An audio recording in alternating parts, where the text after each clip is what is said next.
Today's story was all over the news a couple of years ago, but there was 42-year-old Holly Mackey sat down in aisle seat 14C on a Southwest Airlines plane. That morning, she, along with 143 other passengers and the 5 crew members, would be flying from New York City to Dallas, Texas. And then after that 4-hour flight, Holly would get off that plane and board another plane from Dallas to Oklahoma City, where she lived. But luckily, that flight was only about an hour long. After Holly buckled her lap belt, she put her carry-on bag under the seat in front of her, and then she waited to see who was going to be sitting in the 2 seats to her left. A few seconds later, a 43-year-old bank executive and mother of 2 named Jennifer Reardon came walking down the aisle and stopped right outside of row 14 and turned into the aisle towards Holly. And Holly, who was kind of keeping her head down, she noticed there was this person standing outside of her aisle, and so she turned and looked up, and looking down at her was this big bright smile, and Jennifer said to her, "Hey, can I sit next to you? Is anybody using those seats?" And Holly would say, "Nope, I'm here by myself, go right ahead."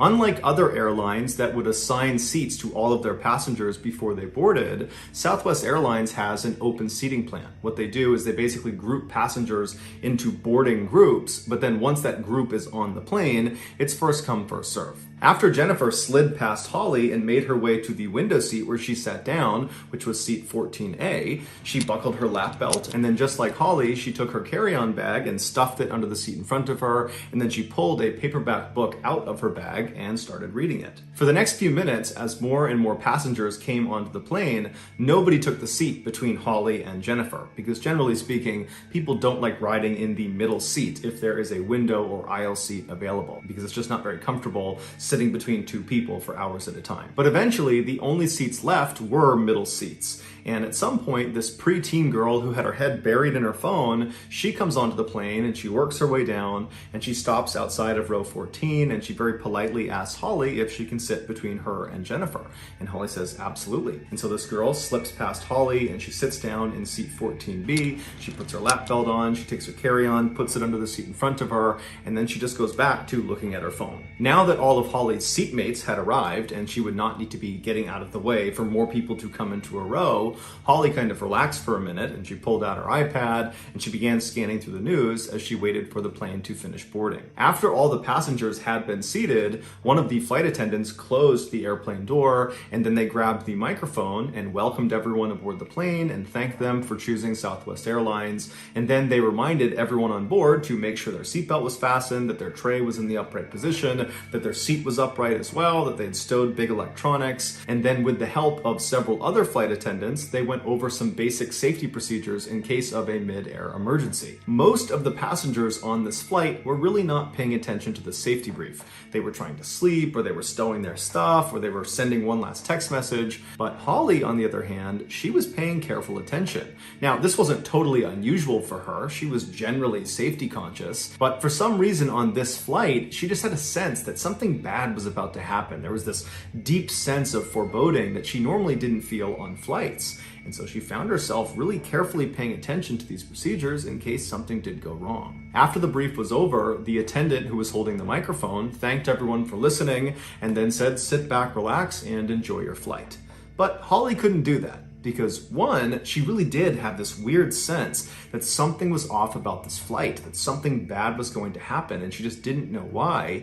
And then number 2, she remembered that she had drank this huge cup of iced coffee before she boarded the plane, and so now she really had to use the bathroom. But the plane had already begun taxiing over to the runway, and an attendant had told her she had to sit down. You can't go to the bathroom now, you gotta wait until we're up in the air. And so Holly, who was now feeling very mentally and physically uncomfortable, found herself kind of anxiously looking to her left out the window as the plane continued to taxi to the top of the runway. And then once the plane was set, it paused for a second, and then the engines fired, and Holly and the girl next to her and Jennifer all got sucked back into their seat as the plane began hurtling down the track. And so Holly, the girl, and Jennifer, they're all turned, they're looking out the window as the plane is just bombing straight ahead. They're watching the airport kind of disappear out of view, and then they feel the plane begin to get lift, and then they take off. As the plane rapidly ascended, Holly turned away from the window and just sat back and closed her eyes and was just picturing that moment when they reached their cruising altitude, and she would hear that chime in the cabin, and then the captain would come on the intercom and say, "We've reached our cruising altitude. It's now safe to get up and walk around," at which point Holly was going to run to the bathroom. And so when the plane finally got to a point where Holly felt like they were starting to level out, they probably were going to be at their cruising altitude soon,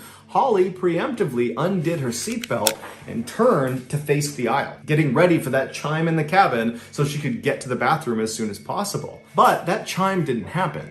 Instead, when they reached their cruising altitude, the captain came on the intercom and she would tell everyone that they had reached their cruising altitude, but no one can leave their seats yet. They were expecting some fairly rough air, some turbulence. And so Holly was totally frustrated and disappointed, and she let out this audible grunt out of frustration. And Jennifer, who had her head in her book, she hears this grunt and she turns to look at Holly to make sure she's okay. And at the exact same time, Holly found herself kind of looking down and turning towards the window to look out the window, and she made eye contact with Jennifer. And immediately Holly recognized that Jennifer thought something was wrong with her, and she was kind of looking at her to make sure she was okay. And Holly just goes, "I really have to go to the bathroom." And so at this, the two women kind of laughed about Holly's plight because it was kind of funny that she desperately needed to go but wasn't allowed to. And so eventually Jennifer just said, "I'm sure they'll let you go soon." And then Jennifer went back to her book, and Holly went back to anxiously waiting to use the bathroom. And the girl sitting between them did not care at all. She was not listening to them. She didn't care. She had her head buried in her phone. After several minutes, Holly started to worry that it might be a while before she was allowed to get up and move around, because she's looking at the flight attendants and they're all buckled into their jump seats and they were hitting some turbulence. And so Holly's thinking, okay, I got to do something to take my mind off of this discomfort. Not only the physical discomfort of needing to use the bathroom, but also that strange foreboding. It just was not going away. And she didn't know what it was, but she just had the sense that something bad was going to happen. And so Holly decided she would do some work. And so at 11:04 a.m. Eastern, she reached down below the seat in front of her and began fishing around in her bag for her laptop. Before she could grab it, she heard two deafeningly loud sounds in rapid succession.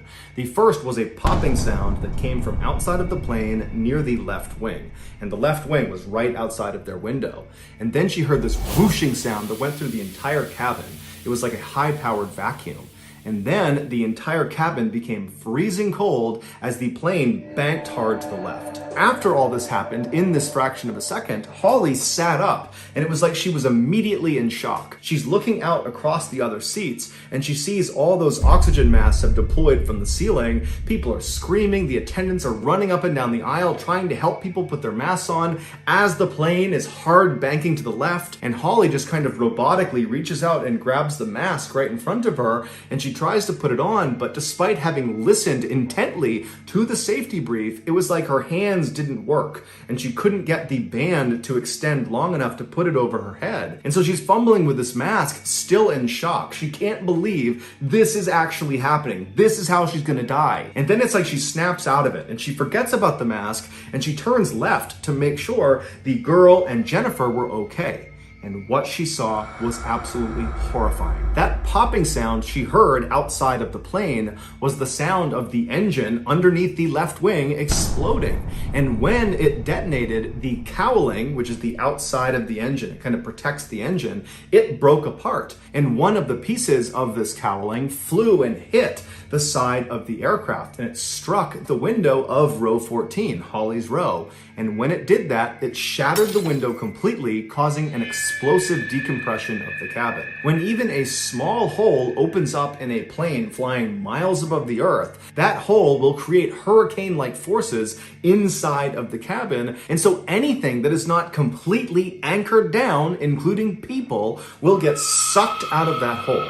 And in this case, that's what happened. When that window broke open, Jennifer, who was sitting closest to it, was immediately sucked through the window.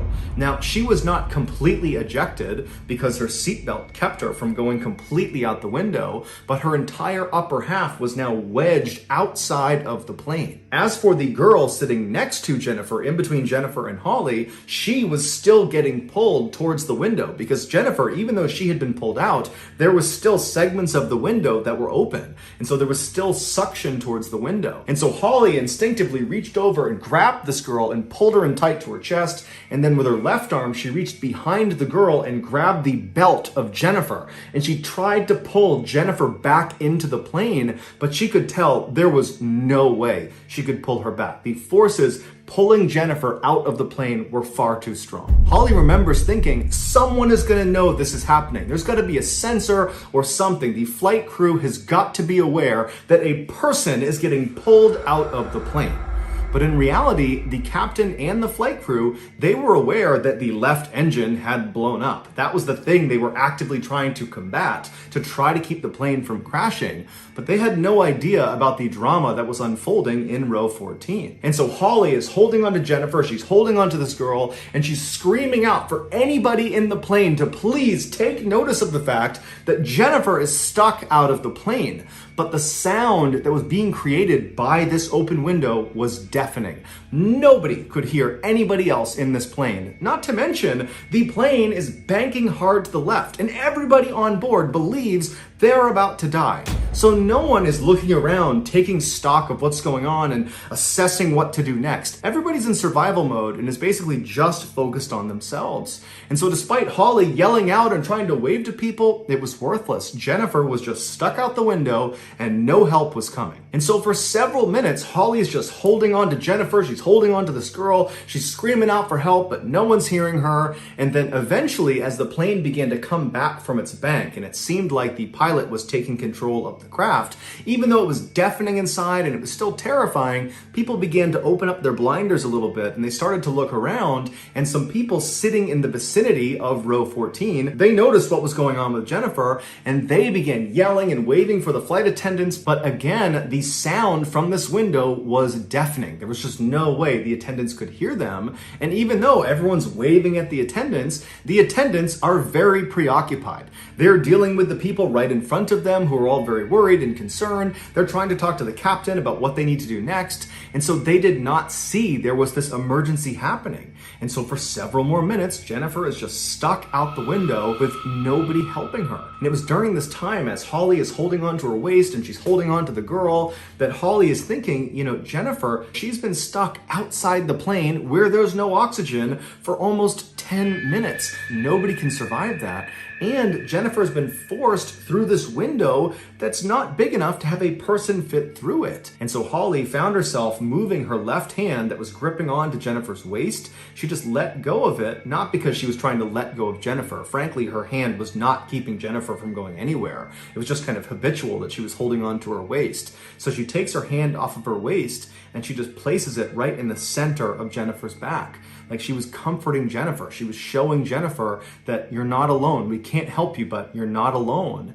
And the woman in row 15, an older woman, she saw Holly do this and she reached across and she put her hand on Holly's back. It was like everybody knew this is a total crisis, but there's just nothing we can do, even if it's killing Jennifer. Despite the damage to the left engine from it exploding, the captain, Tammy Jo Schultz, who was a longtime veteran of the airline, she was able to combat this hard bank to the left and she regained control of the plane, at which point, through the intercom, she was able to bark out orders that were loud enough for the flight attendants to actually hear what was going on, and they were instructed to get up and walk down the aisles and make sure the passengers are okay. And this is when the crew spotted Jennifer. They acted quickly and rushed over and they grabbed Holly and the girl next to her and they safely got them out of that row and moved them to a different row. And then once they were gone, two men named Andrew and Tim, they volunteered to go in row 14 and pull Jennifer back into the plane. They knew the risks. They pull her in, there is still an opening in this plane and they could very easily just get sucked out themselves.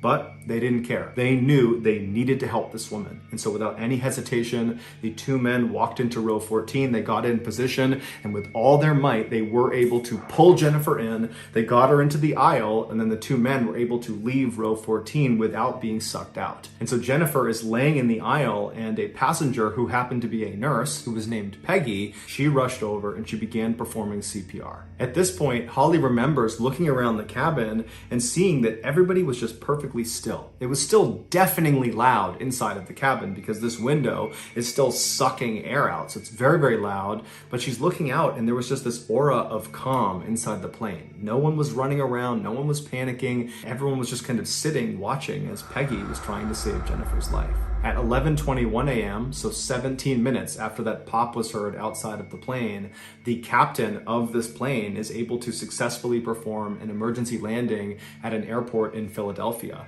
And as soon as they touched down on the runway, the captain had already coordinated with a medical team who was standing by, and they rushed on, they grabbed Jennifer, they rushed her out, they got her to the hospital, but unfortunately she didn't make it. She died from blunt force trauma from having been forced out of that window. It was just too small and it happened too suddenly and it killed her. Holly was obviously very shaken up by this experience, just like the rest of the passengers who were on board.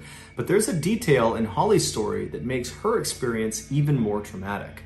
On the morning she got on this plane, she arrived at the airport fairly early, she had a big coffee with her, and she got in line for security. So as she's going through this line, she's drinking this huge coffee, and then when it's her turn to actually go through the scanners, she finishes this coffee, she throws it away, she goes through security, and by the time she's on the other side, she's now late. And so she runs all the way to her gate, and when she boards, her boarding group has already gotten on. And so all the seats that she liked to take, those are already gone. She liked to sit towards the front of the plane because she liked to be one of the people that got off the plane first once they landed.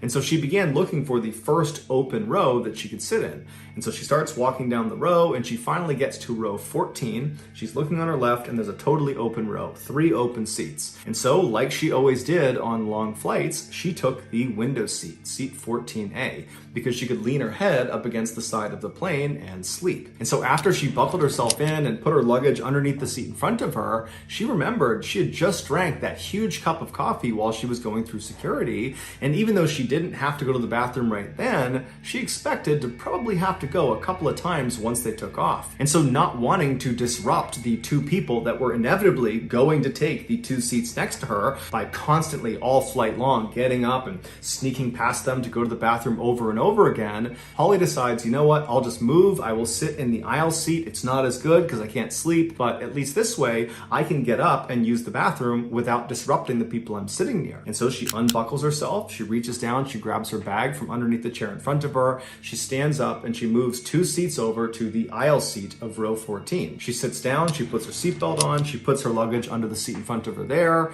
and then as she's kind of getting herself situated, she sees someone has stopped right outside of row 14. And so she turns, and looking down at her is the smiling face of Jennifer Reardon. And she says, hi, is anybody sitting next to you? Can I sit next to you?